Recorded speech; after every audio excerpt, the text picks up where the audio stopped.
No, él la voy a dejar. Ya le dije a Héctor que nomás cheque que el micrófono esté apagado del Zoom. El micrófono está. Sí, porque la cámara está apagada, pero el micrófono no me aparece hasta que se abre. Ahí se está grabando la pantalla.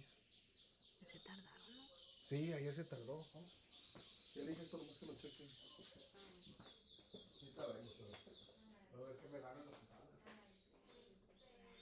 Ahorita vengo con todo mi saco.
Sí, es que voy a hacer algo así, pero ¿qué es esto?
una, un químico, ¿no? Y una concentración. Y um, la quiero detectar. Entonces yo uso un sensor que de pronto cambia las propiedades eléctricas en la presencia del material, ¿no? O sea, yo que sé, tengo un detector de humo. Entonces el elemento es una resistencia que cuando está en la presencia de humo, pues cambia el valor de la resistencia.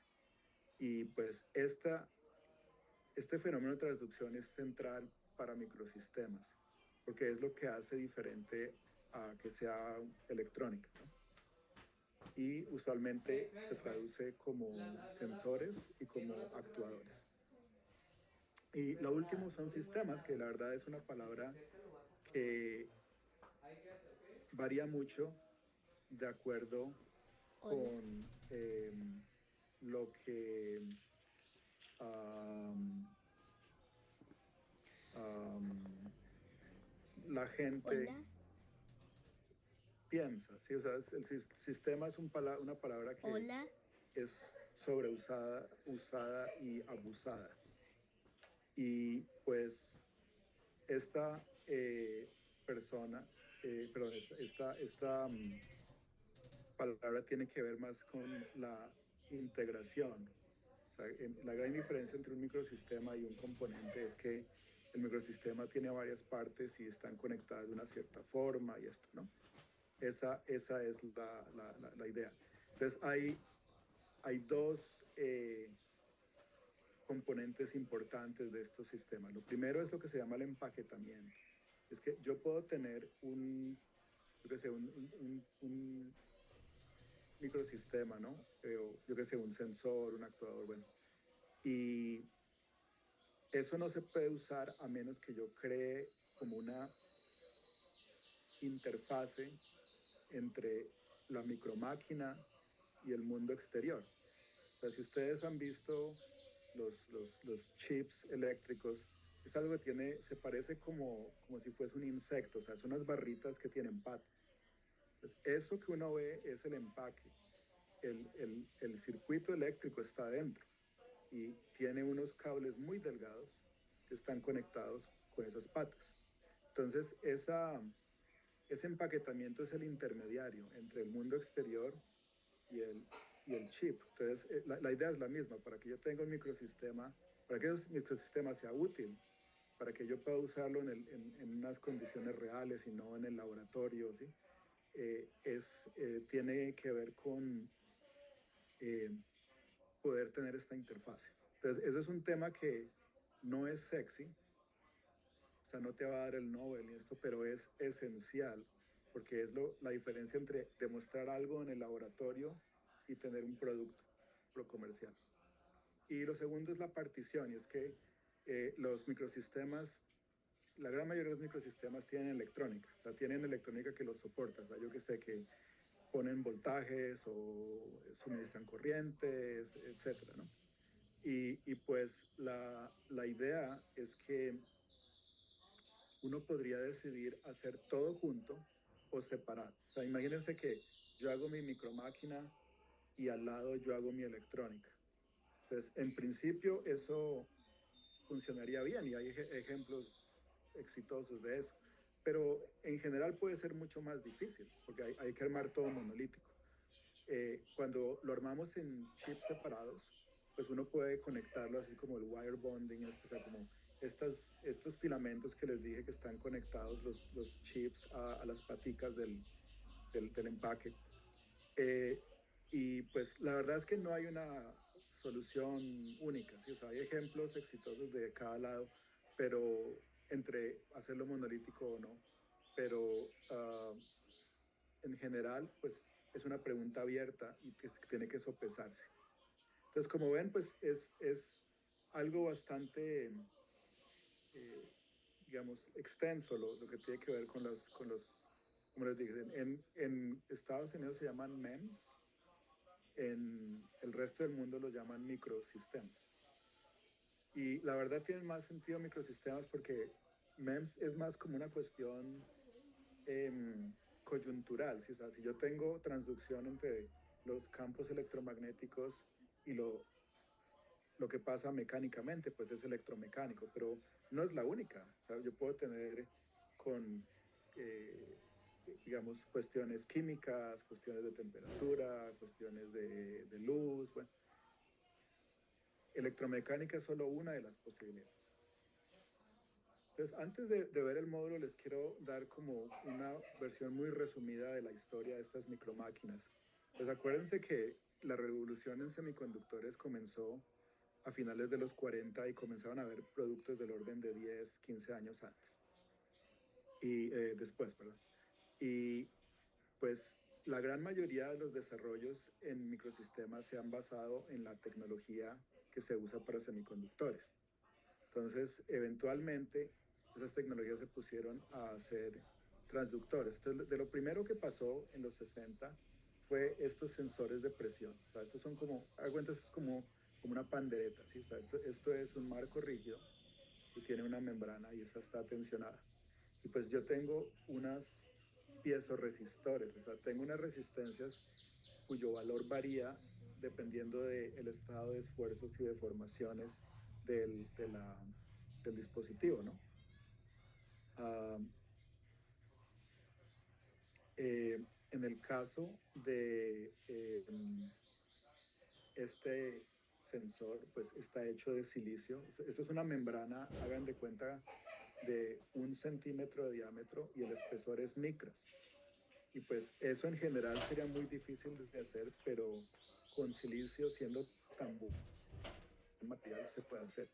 Y pues la idea es que yo tenga estas resistencias distribuidas en la superficie en sitios claves, entonces yo puedo leer los cambios de la resistencia y basado en eso yo puedo inferir cuál es la diferencia de presión entre las caras de la pandereta y pues con eso yo mido la presión, ¿no? Entonces estos fueron los primeros dispositivos que eran micromáquinas y aparecieron hace 65 años, 60 y tantos años, pero aún siguen siendo relevantes. La gran mayoría de los sensores de presión son comerciales son diafragmas de silicio. Entonces ya más adelante pasó algo interesante y es lo que llamaban los transistores de puerta resonante.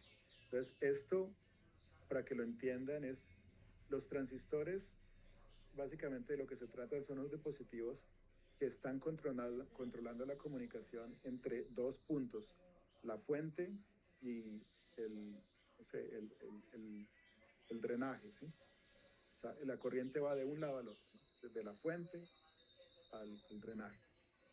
Pero en la mitad hay un tercer electrodo que se llama la compuerta, y pues, como su nombre lo dice, actúa como si fuese una puerta. Entonces yo puedo variar qué tan fácil es comunicarse la fuente y el drenaje, variando el voltaje de esta compuerta, ¿sí? Lo que tradicionalmente uno hace es que esta compuerta es básicamente un capacitor. Entonces imagínense que yo tengo mi fuente, mi drenaje, tengo un tercer electrodo acá y está separado por un dieléctrico, o sea, es un capacitor. Pues la idea que esta gente tuvo a finales de los 80, de los 60, es que qué pasaba si removíamos ese dieléctrico. O sea que la, la compuerta podía moverse de la forma que sea, ¿sí? Pues uno gana ahí la transducción, porque básicamente yo puedo hacer dos cosas. O sea, yo puedo, por ejemplo, pasar señales de la fuente al drenaje, ¿sí? Y esto lo que va a hacer es inducir unos campos eléctricos acá, que va a forzar que la compuerta se mueva, así que aletee. Entonces, esto es básicamente lo que pasa con un parlante. ¿Sí? O sea, tú pones una señal eléctrica y eso vibra y eso genera una onda sonora. Pero también lo pueden operar al revés, lo pueden operar como un micrófono. Y es que esta compuerta se mueve por, yo qué sé, está recibiendo sonido y ese movimiento se puede leer como un voltaje y una corriente, ¿sí? Por inducción. Entonces, es algo de nuevo que es un transductor que hace cambiar la energía de un estado a otro estado, ¿sí? Ah,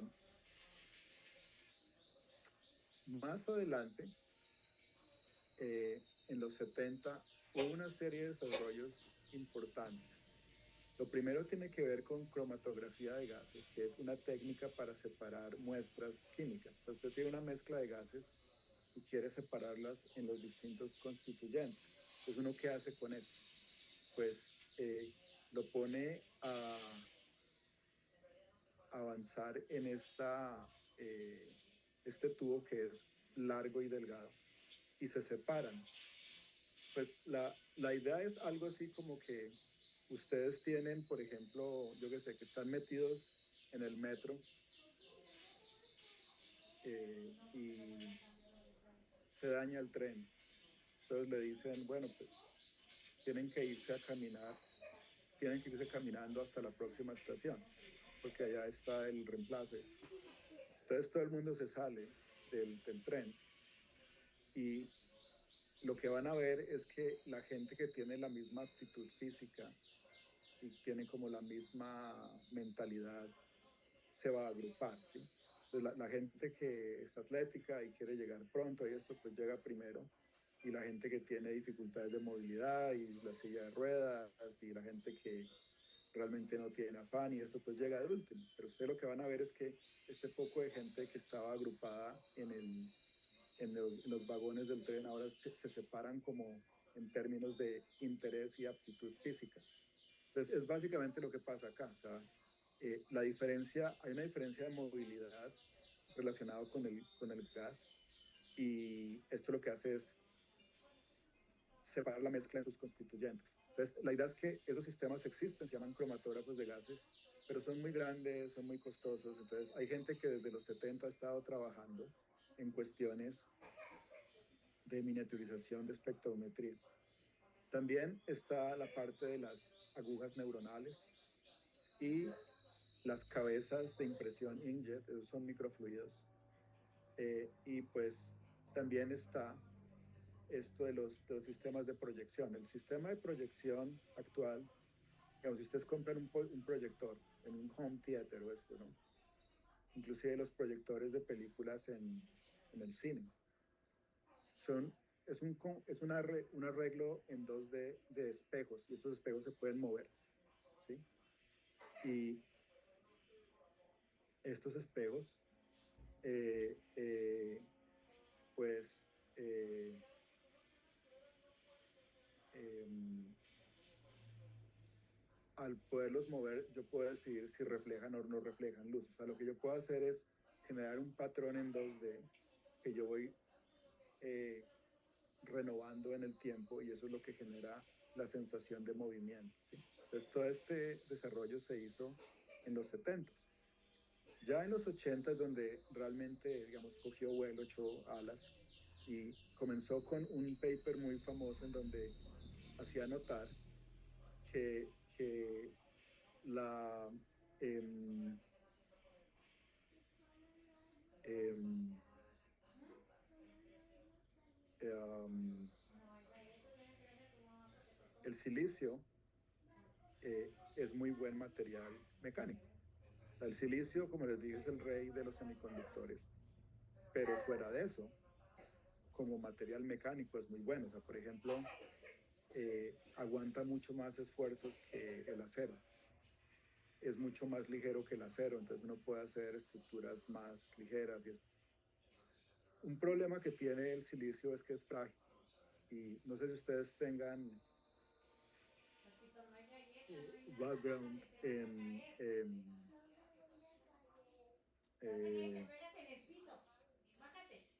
en mecánica y resistencia a materiales y esto, pero los materiales frágiles tienen un problema que no avisan. O sea, si yo tengo un material, yo qué sé, yo tengo una viga y la cargo mucho, si tiene fase plástica se deforma, ¿sí? Se deforma permanentemente. Pero hasta ahí pasa, ¿sí? ¿Sabes? Que hay chueco, pero bueno, no es catastrófico. Pero cuando uno tiene un material frágil, uno no sabe que va a fallar hasta que falla. ¿Sí? O sea, hagan de cuenta, yo qué sé, cuando ustedes rompen un vaso de vidrio. O sea, uno no sabe que se va a romper hasta que se rompe, y cuando se rompe ya no hay nada que hacer, ¿sí? no avisan. Entonces, ese es un problema que tiene el silicio. Pero fuera de eso, pues se puede hacer muchas cosas. Pues este era el paper, ¿verdad? Básicamente que era un muy buen material para muchas cosas, además de la parte electrónica. Entonces, pero una idea clave de lo que pasó en los 80 fue esta cuestión de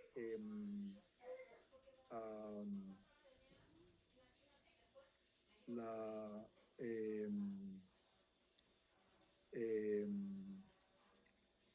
el surface micromachining. Acuérdense que la idea es miniaturizar y muchas de las cosas que pasan son limitadas por difusión. O sea, yo necesito entrar por una superficie a través de una distancia. Entonces, si la superficie es más grande o si la distancia es más corta, yo puedo entrar más cosas, ¿sí? Eso es muy común en muchos fenómenos físicos como transferencia de calor, eh, difusión como tal, transporte, etc. Entonces, la idea es que lo que yo quiero es maximizar eh, la superficie por unidad de volumen. O sea, si yo tengo, por ejemplo, una esfera, la superficie es proporcional al cuadrado del diámetro y el volumen es proporcional al cubo del diámetro. Entonces, si yo saco la razón entre el área y el volumen, me da que es inverso al diámetro. Y esto lo que quiere decir es que entre más pequeño sea esa esfera, yo voy a tener más superficie por unidad de volumen, ¿sí? Y eso es lo que yo quiero acá. Entonces, a la final lo que veo es que a lo que voy es a que yo realmente no necesito estas oleadas tan grandes, porque de todas formas todo lo que pasa es en las primeras micras. Entonces, esto lo que me permite es que yo puedo depositar filmes que están hechos de otros materiales, sea el que sea, metal, cerámicos, etc. Y eso es lo que va a hacer la micromáquina. O sea, por eso se llama microfabricación de superficie. Eso en contraste con, por ejemplo, la microfabricación de los sensores de presión, en donde es bulk micromachining. O sea, tú desbastas todo el material, el sustrato, ¿sí? Y al final queda digamos, un diafragma delgadito, pero eso era parte del sustrato. Entonces, esta idea comenzó en los 80s y pues ha dado muchos frutos. Otra cosa importante fue la forma de actuar. ¿Se acuerdan que habíamos hablado de la cuestión esta de eh, Está chido. Sí, nada más que tiene demasiado realismo y por eso Ya cuando tengas la una puerta computadora. resonante? Pues de hecho, De la puerta resonante, ¿sabes qué deberías si de yo hacer tengo tú? mi source y mi drain, En vez de se va a mover pedirle así. a O sea, Santa este es el sustrato cosas y de se mueve rolos, tienes que verticalmente, pedirle mejor de arriba abajo. componentes de computadora y te vas a Pues armar tu eso tiene el computadora. problema que eso atrapa gas, y eso es como hacer así, ¿sí? Si Porque ustedes Santa tienen le unas sale caro eso. superficies O sea, o sea, enormes mira, no. O sea, da y una cuenta, mira, no. separación ¿Qué mínima, prefieres? ¿Pedir una eso es laptop lo que se gamer llama o pedir squeeze tu computadora de film escritorio? damping. Y es básicamente que al Mira, fluido te que está ahí, por recomiendo que ejemplo el vayas aire, pidiendo cosas, por le queda ejemplo, difícil entrar que y un salir. teclado, un mouse, Y luego quieres entonces un esto lo que monitor, hace es luego limitar qué la tan rápido se computadora, puede hacer luego el esta pierdes actuación. y vas armando tu Pero si computadora. yo tengo mi Para que, compuerta mira, resonante y en imagínate, vez de ya vas a moverla tener, así, imagínate, ahorita la tienes muevo de 8, ¿no? lado, Sí, A los el 10 va a gap tener tu computadora gamer y no ya me te da bien cambia. chido. ya sé. Entonces esta Hoy voy parte a del squeeze film predicar. damping ya no aparece.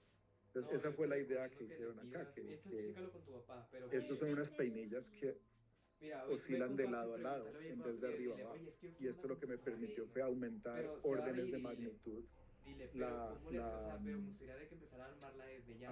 Y ya le vas dando así y ahí te va a la decir, velocidad de para que tengas actuación una, de pues, estas micromáquinas, ¿no? Entonces, pues podríamos seguir hablando de lo que pasó en los 90 y esto, pero creo que algo más importante es qué está pasando actualmente, ¿no? Entonces, una posibilidad es la cuestión de biomáquinas, biomicrosistemas. Y es algo pues de mucho interés en países como México, donde están tratando de desarrollar sistemas de bajo costo y de alta precisión para diagnosis. O sea, hagan de cuenta cuando ustedes tenían estas pruebas de COVID, eso es un microfluido, ¿sí? O sea, uno le ponía la saliva o lo que sea y eso, o la mucosidad, esto, ¿no? Y salía así las barras, así como, era un sistema muy similar a como el sistema que tenemos para determinar si está embarazado, ¿sí? Es algo de ese estilo. Pero eso es un microfluido. Entonces, eso es un ejemplo de un aparato pues que tiene gran fidelidad. O sea, cuando te dice tienes COVID, pues no es 100% seguro, pero es muy probable que tengas COVID, ¿sí? Um, y pues de muy bajo costo. Pero la verdad es que ha habido un problema y es la cuestión del escalamiento, de qué se puede hacer cuando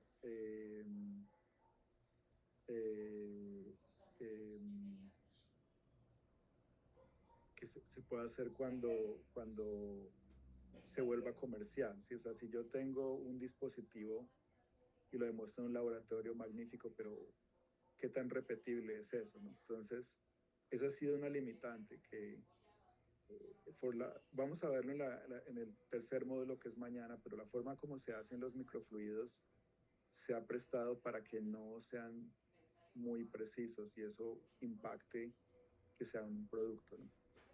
Pero les voy a dar varios ejemplos de uno que podría hacer con sistemas biomédicos. Entonces, lo primero es, pues, como les dije, los microfluidos, puede ser un separador o el examen del COVID, ¿no?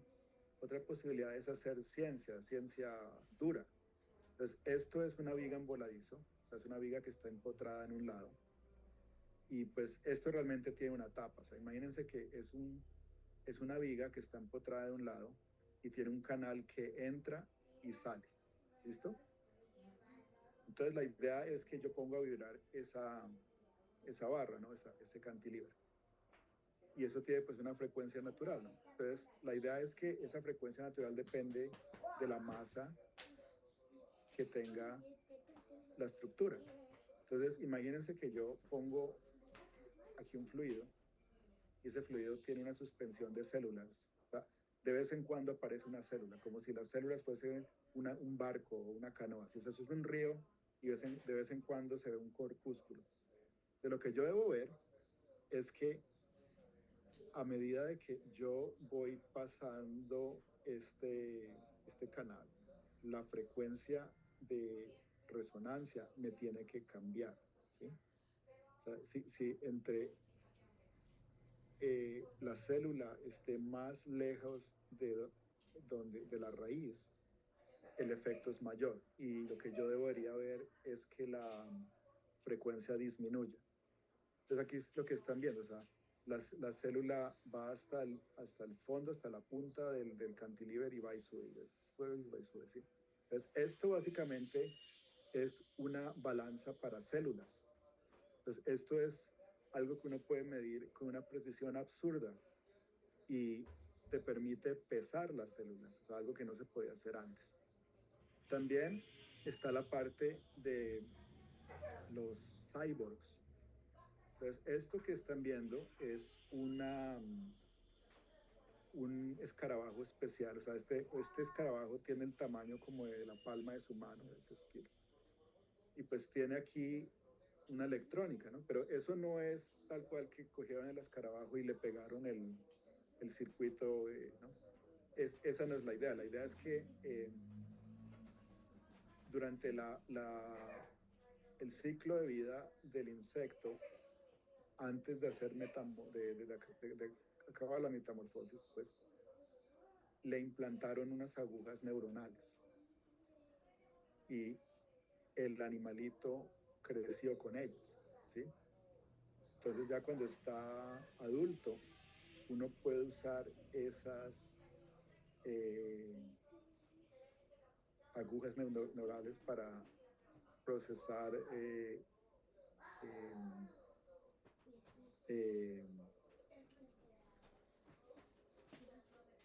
o introducir señales eléctricas, ¿sí? Entonces les voy a mostrar exactamente eso que quiere decir. Entonces, por ejemplo, aquí tiene el insecto y está suspendido, mandan la señal eléctrica y se le da la orden de que aletee, ¿sí? Bueno, y aquí lo que están tratando de mostrar es que pueden dirigir la, la dirección del vuelo, ¿no? Pero pues, digamos que es una demostración un tanto insatisfactoria porque los carabajos son famosísimos de que vuelan mal, ¿sí? O sea, los carabajos se chocan con todo y esto siempre es pues, que realmente lograron demostrar, no sé, pero que si esto es útil, bueno, sí, o sea, esta tecnología eventualmente podría representar que gente que perdió extremidades vuelva a caminar o vuelva a tener sus brazos, ¿no? O sea, por esas tecnologías de las agujas neuronales y bueno, esto. Entonces, estas ideas siguen siendo válidas y atractivas, ¿no? La verdad es que las micromáquinas están en todos lados. Entonces, las micromáquinas tienen un problema de branding, y es que la gente no sabe que existe. O sea, no sé si ustedes recuerdan que hace unos años el líder indiscutido en los chips era una compañía que se llama Intel, y los computadores decían Intel Inside. O sea, decía, no, este computador tiene un chip de Intel. Pues ahora no es tan claro porque hay una compañía que se llama AMD que hace chips, hay otra compañía que se llama Nvidia que hace chips, TSMC, que es la de Taiwán. Entonces, Intel no tiene como la misma preponderancia, pero la idea es que había una cuestión de branding, la gente sabía eso, que había... A nadie le venden un teléfono diciéndole esto tiene micromáquinas, ¿sí? Pero la verdad es que están por todos lados. Por ejemplo, son la opción primigenia para hacer cuestiones de eh, eh, mediciones inerciales, ¿sí? O sea, si ustedes, por ejemplo, tienen un carro y se chocan, esto tiene unos sensores para saber que se chocaron, que se llaman acelerómetros y giróscopos también. Esos miden las tasas de aceleración lineal o aceleración angular. Y la idea es que si ellos llegan a la conclusión que ustedes se chocaron, pues liberan las bolsas de aire. Y eso es lo que evita que uno se choque contra el volante o esto, ¿sí? Y esos son micromáquinas. También está las cámaras. Si yo tengo una cámara y estoy filmando, eso realmente hace así, porque pues nadie tiene pulso así perfecto. Pero la idea es que yo puedo leer esas vibraciones y la cámara puede compensar por esas y en vez de hacer así, pues se queda quieta. También están los teléfonos, pues también tienen sensores inerciales, pero algo mucho más importante son los F-bars. Los F-bars son las estructuras que sintonizan con la red celular. Entonces, eso tiene que ver con que pues para uno conectarse con la red celular es muy similar a conectarse a escuchar una estación de radio. O sea, no sé si ustedes todavía usan el radio, pero es un aparato que básicamente nosotros tenemos ondas electromagnéticas por todos lados y las estaciones de radio mandan las señales y pues esos son muy, muy débiles. Entonces de lo que se trata es que el radio tiene un circuito que entra en resonancia con esa onda. Entonces cada vez que ustedes sintonizan la estación de radio, lo que hacen es cambiar cuál es la frecuencia de resonancia de esa estructura. Y pues toman unas señales minúsculas y como entran en resonancia las amplifican enormemente. Y eso es básicamente lo que hace que uno pueda escucharlas, ¿sí? Entonces, esas estructuras para hacer la conexión con la red de celular son micromáquinas. También están los proyectores que les dije y finalmente está la cuestión esta de las impresoras de inkjet que son microfluidos. Entonces, como se dan cuenta, hay de todo, pero realmente la gente no reconoce que hay micromáquinas. Son ejemplos comerciales muy exitosos y pues hay un montón más digamos, en preparación que no han salido al mercado o no han logrado como la espectacularidad, ¿no? Pero hay mucho que mostrar. Entonces, ahora sí que hicimos esto, hablemos ahora de cómo se hace la micromáquina. Entonces, lo que vamos a hacer es un cantilever. Como les dije, es una barra que está empotrada en uno de los extremos. Y esto pues me sirve para muchas cosas. Por ejemplo, yo puedo hacer vibrar la barra esta y la cubro en un material a que se le pega un químico. Entonces yo puedo usarlo para detectar la presencia de ese químico. Porque si el químico se pega, la barra se vuelve más pesada, entonces la frecuencia de resonancia tiene que bajar. Entonces lo puedo medir indirectamente. Comenzamos con un sustrato de 6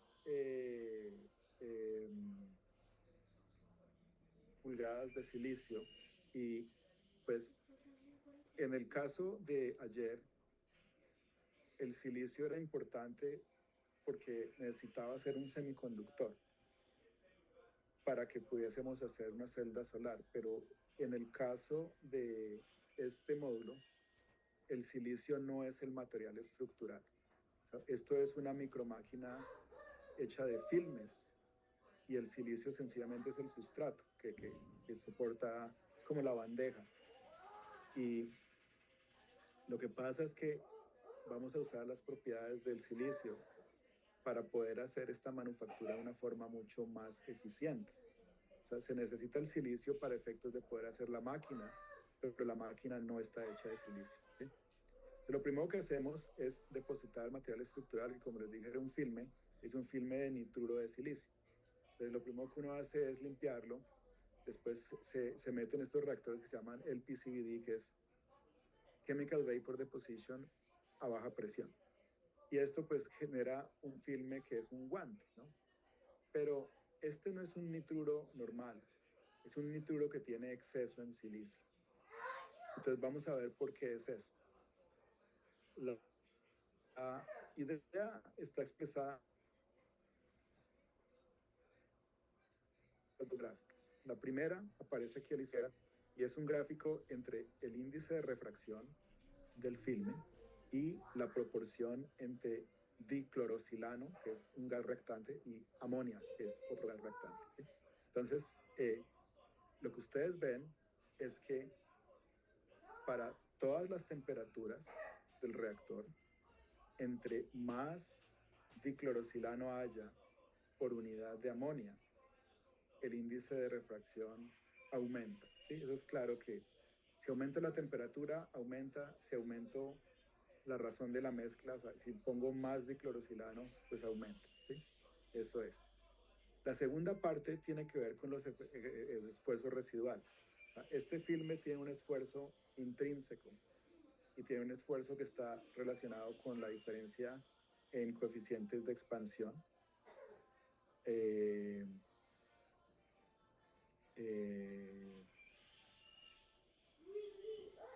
eh, entre los dos materiales, entre el filme y el sustrato. Entonces, lo que ustedes ven es que para una temperatura dada, yo tengo menos esfuerzo residual si el índice de refracción es mayor, ¿sí? Entonces, esa es la idea. Pues la idea es que si yo quiero tener muy poco esfuerzo residual, necesito el índice de refracción mayor y eso implica que yo le tengo que meter más diclorosilano que amonio. O sea que el filme que creo es rico en silicio, porque el silicio viene del diclorosilano. Entonces, esto es una reacción que no es estequiométrica. O sea, la estequiométrica estaría acá de la razón de 1, pero no me sirve, tiene que ser 2, 3, 4, 10 veces más para que yo pueda bajar el esfuerzo lo más posible. Y esto lo que me permite es depositar unos filmes de muy alta calidad mecánica, que fuera de todo son muy gruesos. O sea, el grueso para escala de micromáquinas es 1 micra. O sea, el filme de nitruro de silicio estequiométrico, o sea, el que sale de la reacción estequiométrica, no puede ser más allá de 100 nanómetros porque se raja. Es tan estresado que se raja. Tú puedes depositar 10 micras y no hay problema. Lo que pasa es que si depositas 10 micras te demoras una semana, pero sí se puede hacer, depositar las 10 micras y no se raja. Entonces, una vez que tenemos esto, lo siguiente, o sea, tenemos es un guante que está absorbiendo el sustrato. Y eh, em, este sustrato, pues, está conteniendo realmente un montón de estas estructuras. Entonces hay que transferir esas geometrías. Entonces vamos a usar la técnica esta que les dije de litografía. Vamos a depositar un material fotosensible que se llama fotoresistencia, lo horneamos esto, exponemos el patrón de luz, lo desarrollamos. Eso quiere decir que lo meto en un baño químico que ataca diferencialmente las regiones que fueron expuestas de las que no. Entonces, cuando el tono es positivo, que es la gran mayoría de los casos, lo que queda expuesto es más débil químicamente, entonces eso es lo que se disuelve. Y bueno, al final, yo uso eso como un patrón, ¿sí? O sea, ese es mi enmascaramiento. Lo que no está enmascarado, yo tengo acceso directo. Entonces, si yo pongo un plasma de hexafluoruro de azufre, yo logro, digamos, reaccionar con las superficies expuestas y sale en que esto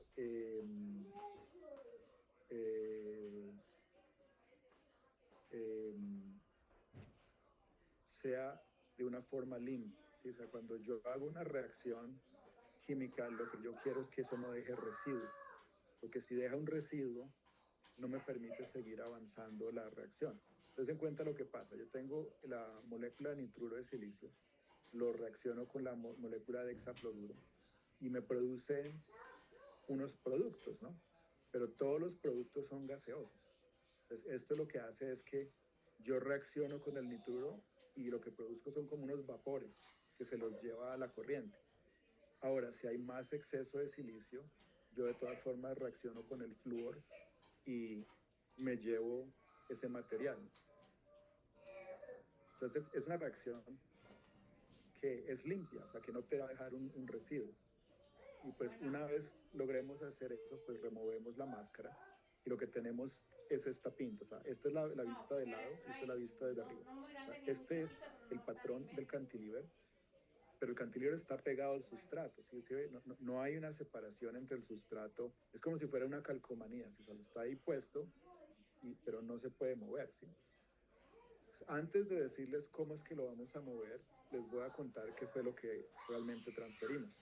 Entonces, esta es la forma del dispositivo que hicimos, ¿listo? Entonces, realmente transferimos dos tipos de estructuras. Lo primero son pues, las vigas en voladizo, ustedes las ven acá, y lo que transmitimos son vigas de distintos anchos y de distintas longitudes, ¿sí? Listo. Lo siguiente son estas vigas doblemente empotradas. Y esas vigas doblemente empotradas las llamamos coloquialmente puentes, que parecen puentes, ¿sí? Y pues estas son estructuras que van a permitir aprender más de los filmes, ¿sí? Como cuando veamos el análisis, van a ver que cada estructura tiene una razón de ser, ¿sí? Pero aquí lo que es importante entender es que transferimos en la olea, transferimos todas estas geometrías. O sea, hay un poco de vigas en voladizo y hay un poco de puentes y varían en cuanto a qué tan ancho es y qué tan largo es. Entonces, ahora sí, volvemos a la cuestión de cómo removemos el material que está debajo de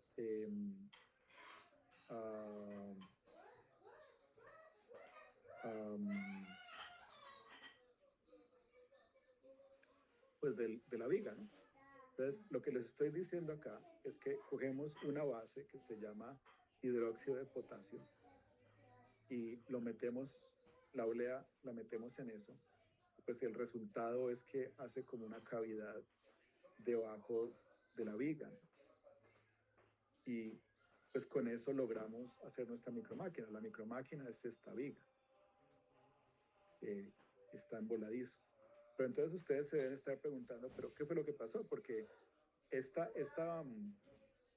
viga es como si fuera un enmascaramiento. Entonces, el líquido no debería poder meterse por debajo, pero se metió por debajo, ¿sí? Hizo como una piscina y ah,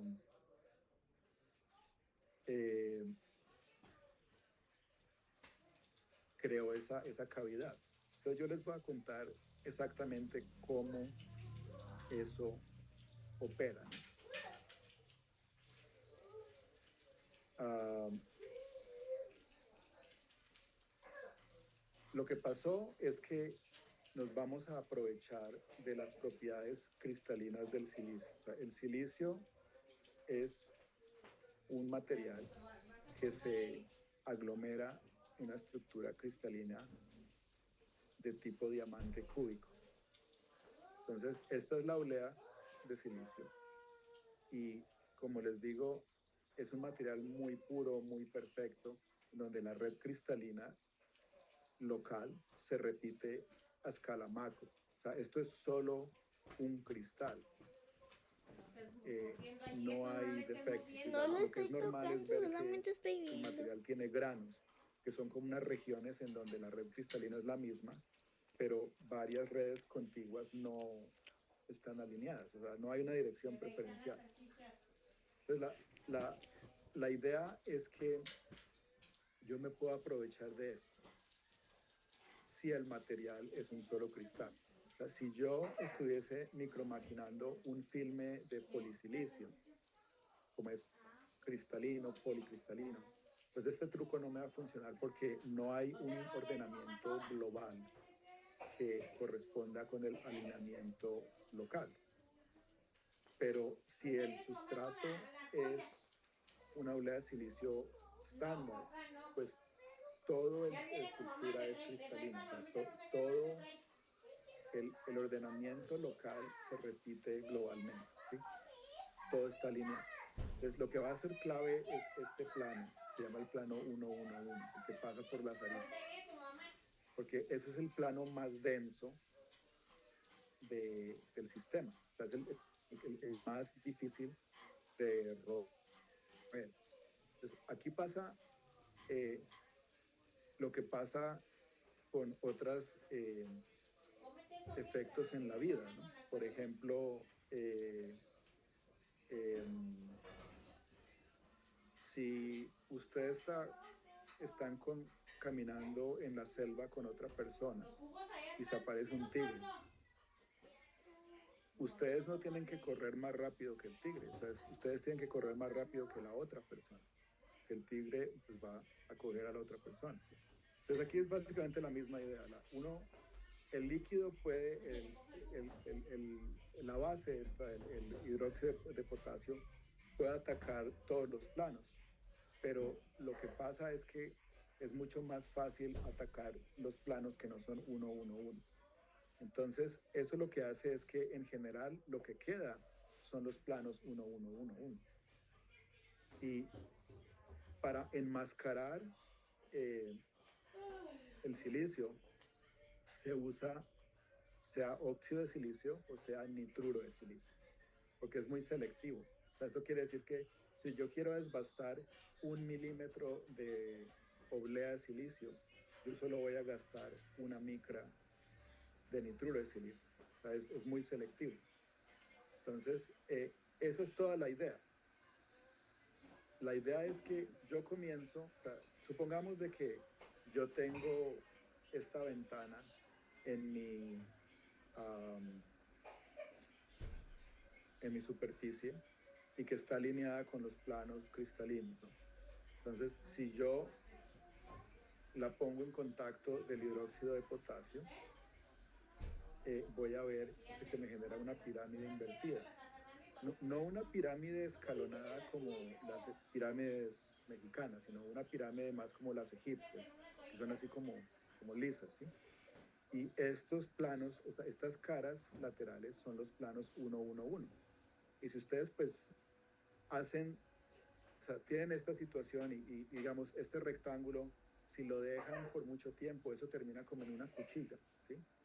O sea, este rectángulo colapsa en una línea. Pero ahora lo que pueden hacer es tener una ventana que no está perfectamente alineada con los planos, ¿sí? Entonces lo que va a pasar es el líquido se va a meter, hasta encontrar esos planos externos y lo que sea que esté contenido desaparece. Entonces, si ustedes tienen una estructura que es convexa, ¿sí? Eso se va a volver el cantilever. Entonces, la idea es que hacer un cantilever es fácil siempre y cuando uno se aproveche de esta propiedad de la convexidad. O sea, lo que va a pasar es que voy a crear una superestructura que colinda con estos planos 1, 1, 1, 0. Y lo que voy a generar es un agujero piramidal que alinea con eso. ¿Listo? Entonces, si yo voy a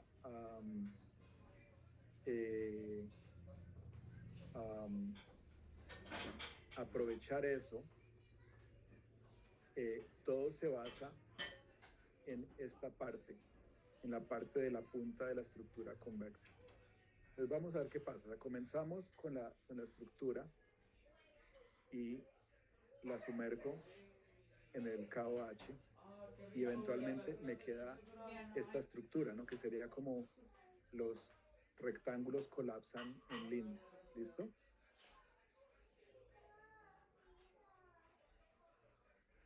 Déjalo, Héctor. No, quita. Eh, Te hablo a ti.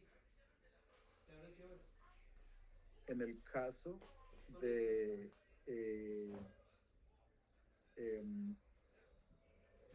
esta estructura, ahí no para, porque estos planos convexos son débiles. ¿Sí? O sea, de nuevo, la debilidad está conmensurada, medida con respecto a qué, ¿no? Entonces, cuando comenzamos a hacer estos agujeros, la comparación era los planos 1, 1, 1 con respecto a los demás. Entonces, terminamos esta estructura. Y yo sigo atacando la estructura. Pues ahora lo que hay son planos 1, 1, 1. Pues ahora la comparación tiene que ser los planos 1, 1, 1 que tienen este borde convexo con los que no. Este es un borde cóncavo, ¿sí? Entonces lo que va a pasar es que estos planos convexos se van a desintegrar. Y esto por definición lo que va a hacer es que se va a socavar, o sea, se va a meter la estructura y se va a hacer esta liberación del material hasta que pues el cantilever como tal queda ahí flotando, ¿sí? Entonces básicamente lo que hicimos es crear unas estructuras convexas y lo que hacen es poner unos puntos débiles en las planos 1, 1, 1 y esto lo que me permite es meterme por debajo y hacer la liberación, ¿sí? Entonces, una vez que tenemos las estructuras generadas, lo que vamos a hacer es probarlas, ¿no? Porque de ahí vamos a aprender varias cosas. Entonces, como les dije, tenemos dos estructuras. Unas son los cantilevers y de esas las vamos a poner una fuerza en la punta, entonces esto se va a deflectar y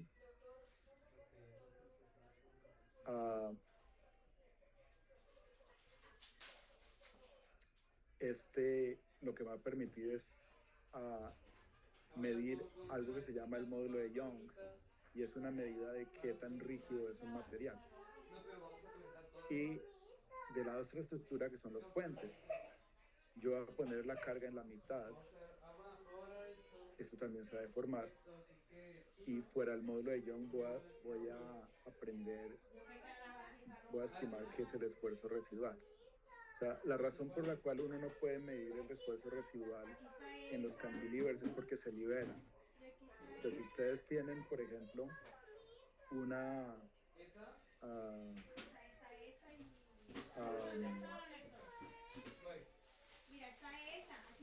un esfuerzo entre el sustrato y el filme, para cuando ustedes remueven el sustrato de por debajo, pues el filme se libera, ¿sí? O sea, es algo así como para pelear se necesitan dos, o sea, uno no puede pelear con uno mismo. Entonces, si el contrincante no pelea, pues pierde. Nosotros en Colombia decimos pierde por W, que es pierde por withdrawal. Y es que si no pelea con uno, pues ¿cómo va a haber pelea? ¿Sí? Entonces, por eso es que solo en el caso de los puentes es que uno puede realmente medir el esfuerzo residual. Pues vamos a ver caso a caso qué va a pasar. En el caso de los cantilever, como ven, Mira, mejor es tráetela, fácil, porque o sea, imagínate es que se van simple. todos y no se Hay salen. una relación Es- lineal entre la fuerza y el desplazamiento. ¿Sí? O sea, yo tengo mi cantilever, pongo la fuerza, esto se deflecta, y entre más fuerza ponga, más se deflecta, y eso es lineal. ¿Sí? O sea, estos son datos experimentales como tal. Es una línea recta. Entonces, esto sigue lo que se llama la ecuación del resorte, y es que la fuerza es igual a la constante del resorte por el desplazamiento. O sea, yo tengo un resorte y si lo comprimo más, me da más fuerza, o el doble, pues la fuerza es el doble, o si lo estiro, ¿sí? Es lineal. Y pues cuando uno hace el análisis de resistencia a materiales y esto, da con que la constante del resorte es esto. Es el módulo de Young multiplicado por el ancho de la viga, por el alto de la viga. El alto de la viga es el espesor del filme de nitruro que creamos. Y el L es la longitud del cantilever. Y pues la altura y la longitud dependen es con el cubo, ¿sí lo ven? Es EWH al cubo dividido entre 4L al cubo. Entonces esa se ve fácil, ¿no? O sea, es una cuestión lineal y esto. Pero la verdad es que esto tiene dos complicaciones. Lo primero es que realmente, o sea, esta teoría que les dije, eso es verdad para vigas, pero eso no es verdad en general. Entonces vamos a tener que hacer una corrección para eso. Y lo segundo es que, si se dieron cuenta, la constante del resorte depende del inverso del cubo de la longitud. Entonces, eso es una cuestión complicada porque nosotros no sabemos bien cuál es la longitud.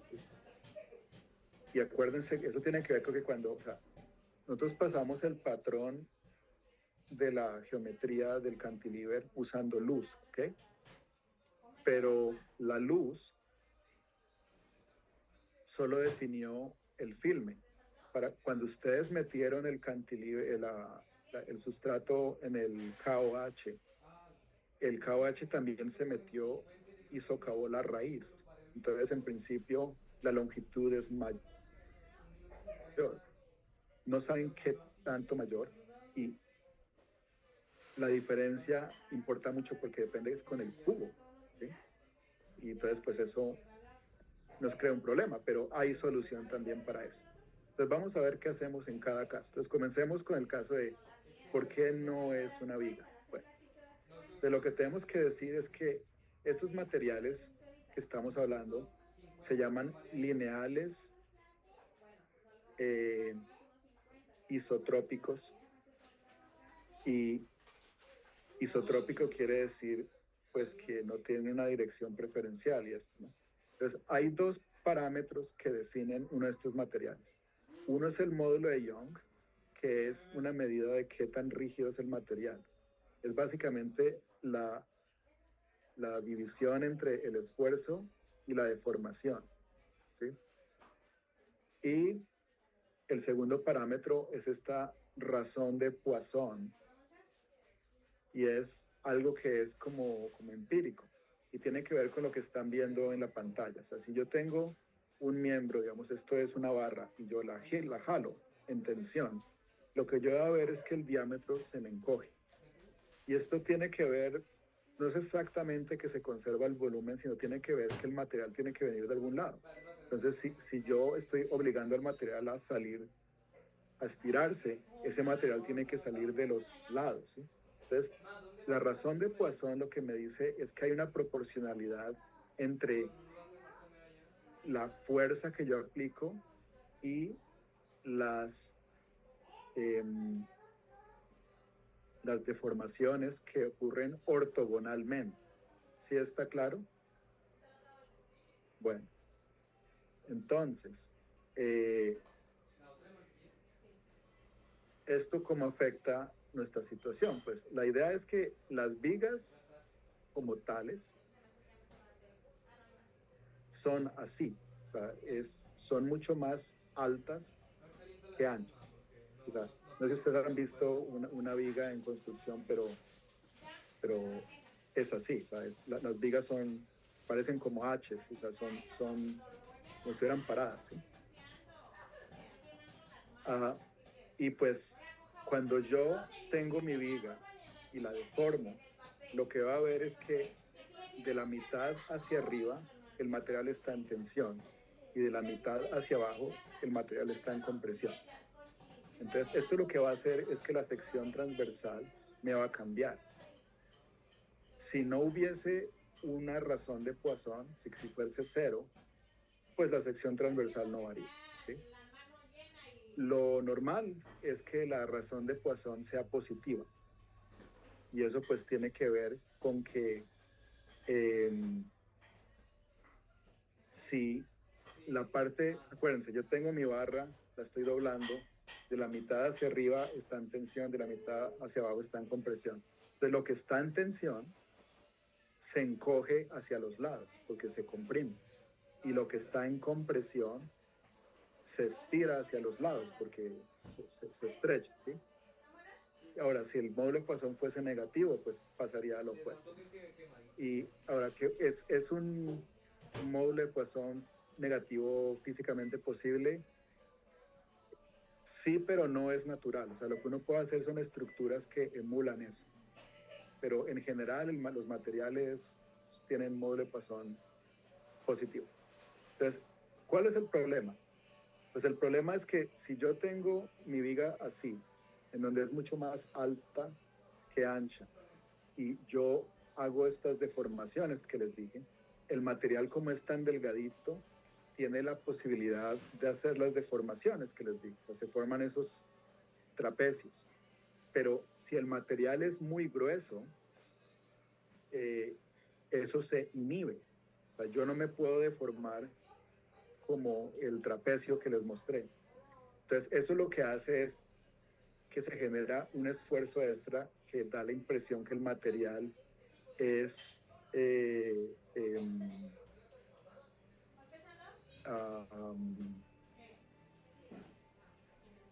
el material es más rígido de lo que realmente es. ¿Okay? Entonces, pues cuando ustedes cogen las ecuaciones, dije los materiales lineares, isotrópicos, elásticos, ¿qué quiere decir todo eso? Lineal, hay una que es isotrópico, que en todas las direcciones es lo mismo. ¿Qué es elástico? Elástico quiere decir que las deformaciones son reversibles. Lo contrario de elástico sería plástico. O sea, si yo tengo una barra y la doblo tanto que queda doblada, eso es una deformación plástica. Pero si yo tengo mi barra y la doblo y cuando libero las fuerzas vuelve a su posición, eso es una deformación elástica. ¿Listo? Entonces, cuando uno hace todas estas suposiciones, da la conclusión de que la relación entre el esfuerzo y la deformación no es solo dada por el módulo de Young, sino que el módulo de Young tiene un factor de corrección que está dividido entre 1 menos el cuadrado de la razón de Poisson, ¿sí? Entonces, esto lo que quiere decir es que el material se comporta como si fuese mucho más rígido. Pero eso es todo. Entonces, yo puedo hacer este modelaje en donde este módulo de Young realmente es el módulo de Young dividido por 1 menos la razón de Poisson al cuadrado, ¿sí? ¿Y cuál es la relación de Poisson que uso? Bueno, pues experimentalmente sabemos que es del orden de 0.3, ¿sí? Entonces, ustedes tienen 1 menos 0.3 al cuadrado y lo invierten, venga, les digo.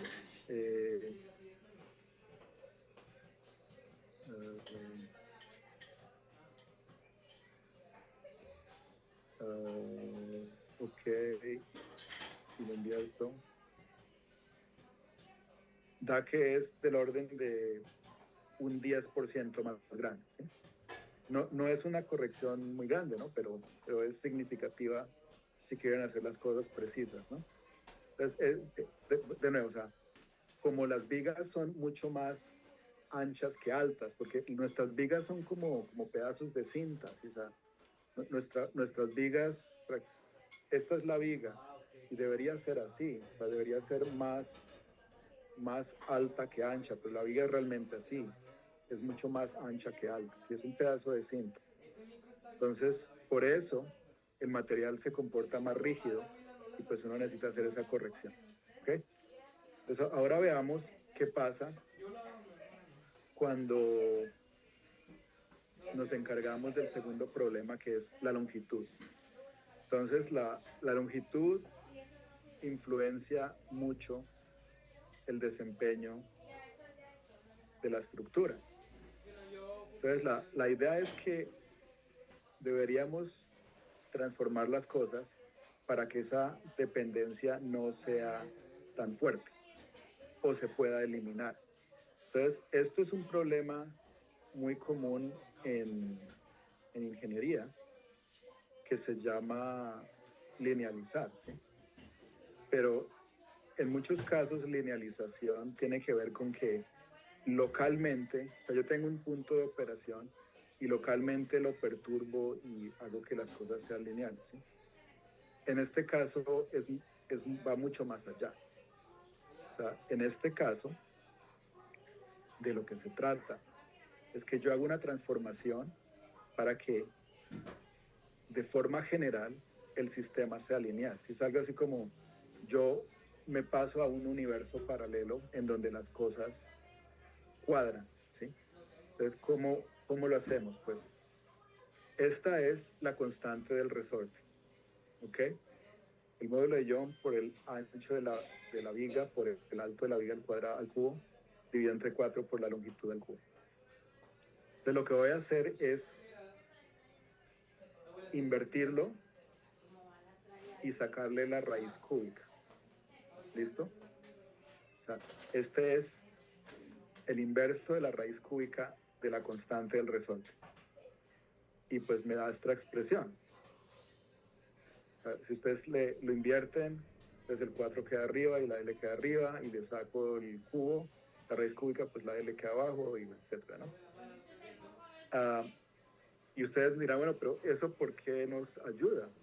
O sea, la expresión es horrible. Pues ahora nos ayuda porque lo que hicimos fue pasar de una función que dependía no linealmente de L a una función que depende linealmente de L, ¿sí? Entonces, por ejemplo, si L tiene un offset, o sea, si yo tengo que la longitud es una cierta longitud prima más un offset, como un corrimiento, pues esto no me cambia la pendiente. Y eso es vital, porque la pendiente es la que depende del módulo de Young. ¿Sí lo ven? O sea, el corrimiento en el sub 0 es el valor de donde intercepta la línea, pero no es la pendiente de la línea. Entonces, de acuerdo, o sea, esto es una transformación general, no es una transformación local. Esto pasa para todos los valores. Entonces, esto en la práctica, ¿qué quiere decir? Bueno, que yo tengo mi cantilever y yo le aplicaré una fuerza y yo realmente no sé cuánto vale esa longitud, ¿sí? Pero no importa. Entonces yo comienzo asumiendo que vale un cierto valor. Entonces yo pongo mi fuerza y digo, bueno, eso vale L sub 0. Lo que sea, o sea, puede ser 1 milímetro, 1 metro, 1 kilómetro, o sea, no importa. O sea, yo voy a asumir un valor. Y pues yo hago mis experimentos, pongo fuerza, me da desplazamiento y pues me da esto. Me da una pendiente. Y esa es la pendiente que yo llamo K1, la constante del resorte 1. Entonces ahora lo que voy a hacer es que desde donde puse la fuerza, voy a correrme una cierta distancia delta x1. ¿Sí? O sea, delta x1 es la separación entre estos dos puntos, ¿sí?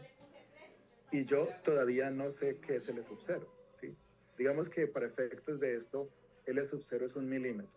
Entonces lo que yo voy a hacer, bueno, voy a suponer que es 1 milímetro, yo pongo la fuerza, la varío, mido la pendiente, y esa es mi primer constante de resorte. Ahora muevo la fuerza 100 micras. Entonces, la longitud pasó de ser 1 milímetro a ser 900 micras. Y si haces eso, pues te vuelvo a dar otra pendiente que pues va a ser mayor, ¿no? Porque entre más corto sea el cantilever, es más rígido. Entonces yo vuelvo a hacer lo mismo hago un desplazamiento delta x2. No tiene que ser el mismo delta x. Lo que estoy suponiendo es que el E sub 0 es el mismo, ¿sí? Y vuelvo a hacer lo mismo, hago la medición y esto, ¿sí? Entonces, yo puedo hacer esto tantas veces como yo quiera, pero yo a la final no sé qué sea el E sub 0, pero eso está bien. Porque lo que yo hago es graficar cuál es el inverso de la raíz cúbica de la constante del resorte con respecto a la longitud aparente del cantilever. Entonces me dan los 3, 4 puntos y yo paso una ecuación, hago una regresión lineal y la pendiente está relacionada con el modelo de Young de esta forma, ¿sí? O sea, yo sé la H, porque la H es el espesor del filme y ese lo sé muy bien. Y yo sé cuál es W, porque W es el ancho del resorte, del cantilever, pues. Y ese también yo lo sé muy bien por las máscaras. Entonces, la pendiente se puede determinar sin yo saber qué es el E sub 0, porque no depende del E sub 0.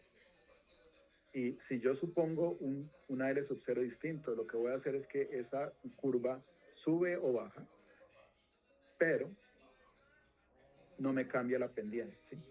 Entonces, para resumir, sabemos cómo solucionar los problemas de cantilevers, porque de un lado sabemos que no son vigas y lo que tenemos que hacer es una corrección en el módulo de Young porque se inhiben las deformaciones laterales. Y en el caso de que no sabemos bien la longitud, se inhiben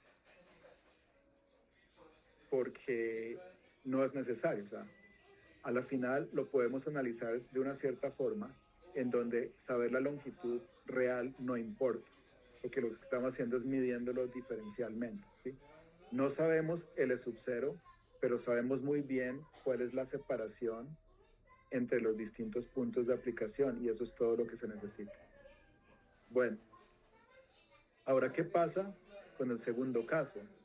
Que es vigas doblemente empotradas. Pues estos también son datos experimentales y da que es una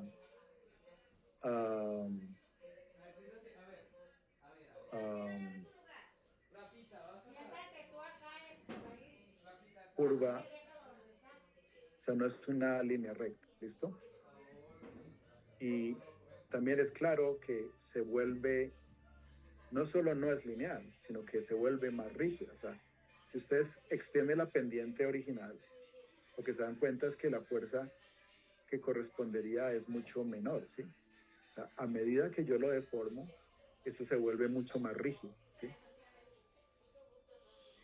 Y esto pues se puede analizar y pues esto se analiza por unos teoremas que se llaman de trabajo virtual y esto. O sea, si ustedes tienen familiaridad con estructuras o ingeniería civil o esto, pues ahí sale. Pero si no, pues la idea se hace como un análisis de las energías y se sacan derivadas parciales para minimizar todo, ¿sabe? Y de ahí sale, ¿sabes? Es muy similar a, si ustedes están más familiarizados con física, esto es como equivalente a, es la analogía del hamiltoniano, que el hamiltoniano es una expresión de la que uno le saca las derivadas parciales y de ahí salen las ecuaciones de movimiento. Es algo así, es una consideración energética y lo que uno hace es optimizarlo. Les ahorro el drama, lo que les muestro es pues la solución. Es esta. Entonces se cuenta que tiene dos partes. Una parte que es lineal, que es cuando las deflexiones son pequeñas, y una parte no lineal, cuando las deformaciones son grandes.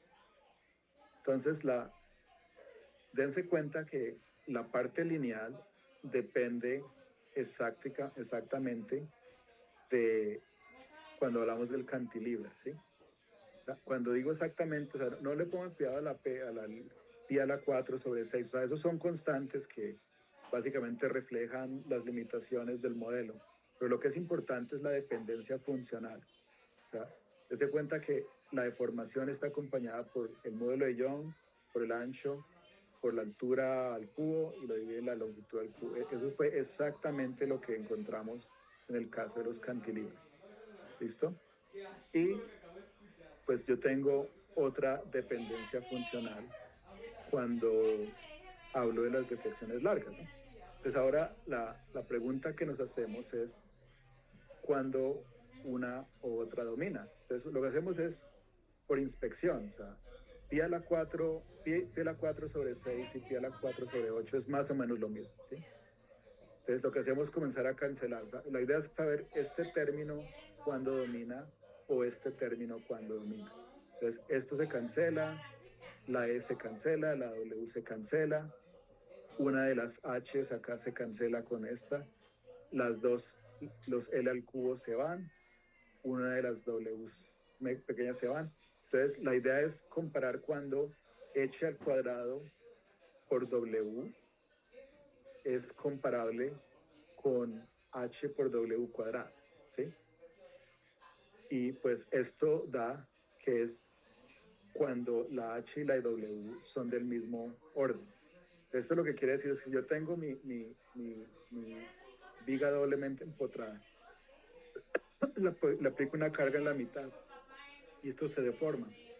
Cuando la deformación es del orden del alto de esa viga, que en este caso sería el espesor del filme, cuando eso, la parte no lineal se actúa. ¿Listo?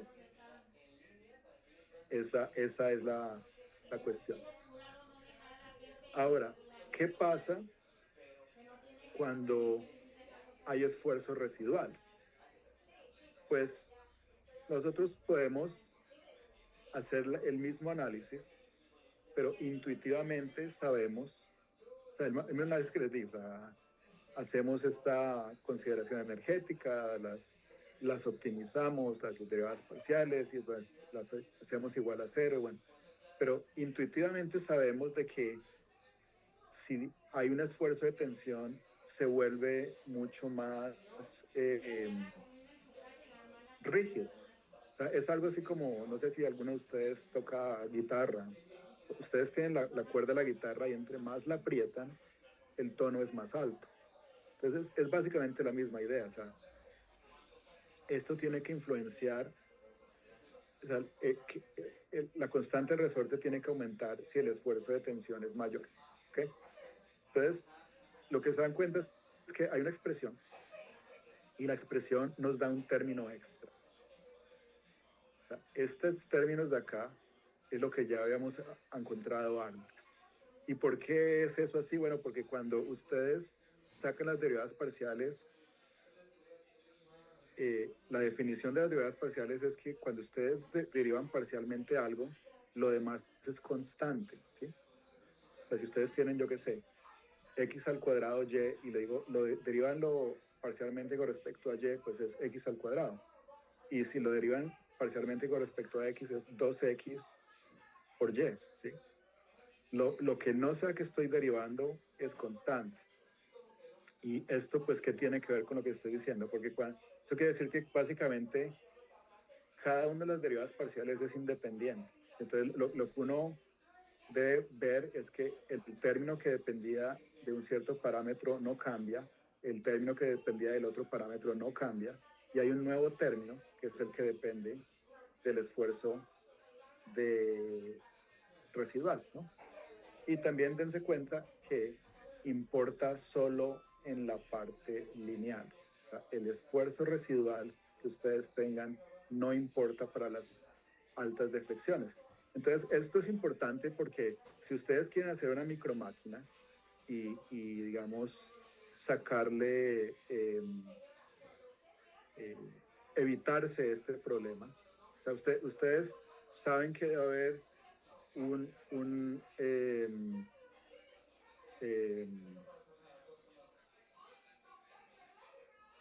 que debe haber un esfuerzo residual porque eso es imposible de removerse. O sea, a la final ustedes tienen dos materiales que no son del mismo y que deben tener diferencias en los coeficientes de expansión térmica. Entonces, cuando ese filme fue creado, fue creado a una cierta temperatura. Entonces, cuando lo pasaron a otra temperatura, como por ejemplo a temperatura ambiente, esa diferencia tiene que crear un esfuerzo. ¿Sí? Esa es la realidad, porque las cosas se expanden en distintas tasas. ¿Sí? Entonces, este esfuerzo siempre va a estar presente. Pero si yo quiero que no influencie la dinámica, lo que tengo que hacer es forzar el sistema a que trabaje de forma no lineal, o sea, cuando las deformaciones son más grandes que el alto de la cantilever. Pero aquí hay una pregunta interesante, y es que esta ecuación no está desacoplada. O sea, des en cuenta que hay un término que depende del módulo de Young y del esfuerzo residual, que multiplica el desplazamiento, y hay otro término que solo depende del módulo de Young y multiplica con el cubo del desplazamiento. ¿Listo?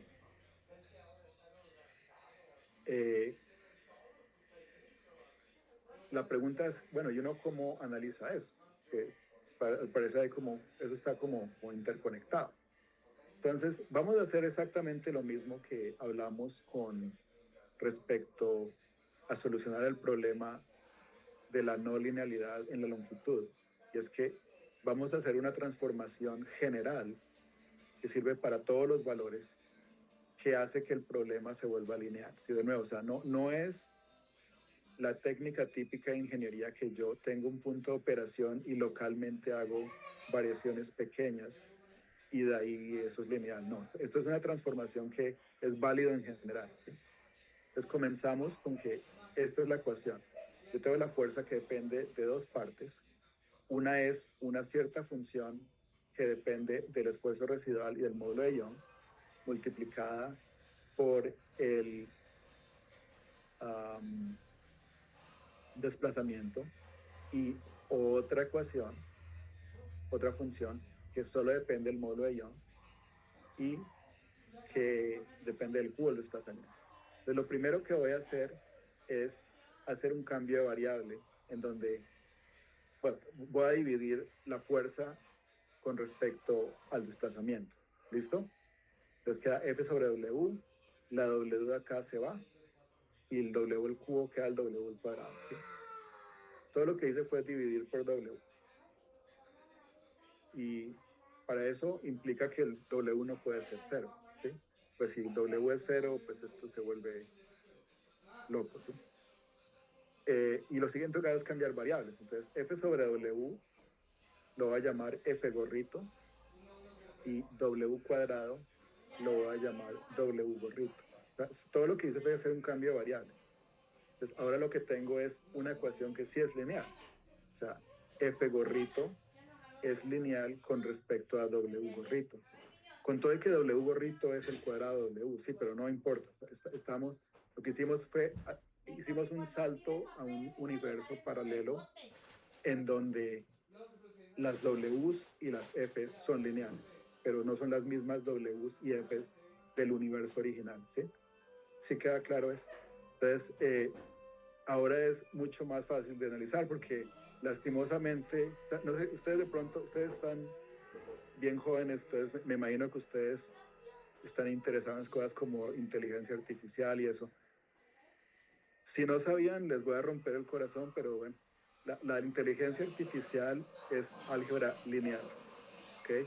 O sea, es el mismo truco de toda la vida, ¿sí? O sea, nosotros somos buenísimos para analizar cuestiones lineales y sabemos analizar unas muy pocas cosas no lineales. Hay unos casos puntuales que sabemos exactamente qué hacer, pero la gran mayoría de cosas no sabemos.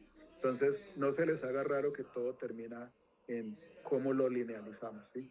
Porque eso es lo único que realmente sabemos hacer, ¿sabes? O sea, tú tomas un curso de inteligencia artificial y es básicamente álgebra lineal, ¿sí? Bueno, en fin, entonces tenemos esta ecuación. Y ¿cómo la solucionamos? Bueno, pues ahora queda súper fácil, porque yo tengo un poconón de puntos. Acuérdense que yo tengo mi cantilever, tengo mi fuerza en la mitad. O sea, pongo una cierta fuerza, tengo una cierta deformación. Tengo una cierta fuerza, o sea, tengo un montón de parejas FW en el universo original. Entonces, en el universo paralelo, yo las puedo calcular. O sea, en vez de ser F, se llama F sobre W. En vez de ser W, se llama W cuadrado, ¿sí? Entonces yo puedo sacar esa cantidad de puntos. Y a eso yo le saco una regresión lineal. Entonces, la pendiente de esa ecuación es B, y esa pendiente no depende del esfuerzo residual, solo depende del módulo de Young. Entonces, en principio, yo puedo directamente sacar quién es el módulo de Young, ¿ok? Y ahora, lo que se llama el intercepto, que es cuando ustedes tienen una ecuación lineal y la variable vale 0, lo que queda, ese término independiente, es lo que se llama el intercepto. Y es dónde corta en el eje vertical cuando en el eje horizontal vale 0, ¿sí? Es acá.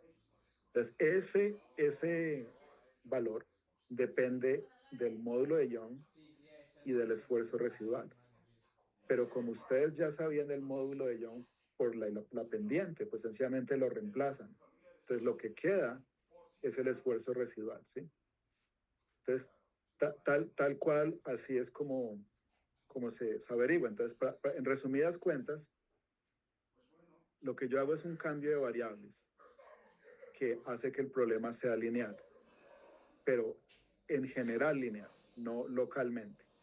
Y yo me baso en que las incógnitas están desacopladas parcialmente para yo poder averiguar. O sea, lo que se puede averiguar directamente lo averiguo, y lo que no, pues lo meto dentro de la mezcla, ¿no? Y ya sabiendo lo que no sabía antes, pues yo puedo saber lo que todavía no sé, ¿sí? Eso es claro. Entonces, pues hasta ahí es la charla de hoy. Lo que vamos a ver mañana es el tercero y último módulo, y es el módulo de los microfluidos. Entonces, acuérdense que lo que vamos a ver es algo muy similar conceptualmente. O sea, primero vamos a hablar de los microfluidos y esto. Lo segundo, vamos a hablar de cómo se hacen. Y lo tercero es, vamos a hablar cómo se analizan los datos experimentales, y pues ahí hablamos de la física, del asunto y esto. Pero lo que van a ver es que el problema se va a hacer mucho más complejo, ¿sí? Esto tiene una progresión. El análisis de las celdas solares es mucho más simple que el de los cantilevers, y de los cantilevers es más simple de lo que vamos a hablar mañana. Entonces, vamos a hablar bastante más de teoría y eso mañana, pero pues por eso es más interesante. O sea, lo que van a ver es que hay una serie de fenómenos que son simultáneos, pero son independientes. Entonces, eso nos va a permitir desacoplar la física, analizarla por pedazos. Y hay ciertas cosas que yo puedo determinar directamente, y ciertas cosas, como en el caso de el intercepto de esta ecuación, ¿no? La que acabamos de ver, que sabiendo ciertas cosas de los otros fenómenos que son simultáneos, yo las puedo resolver, ¿sí?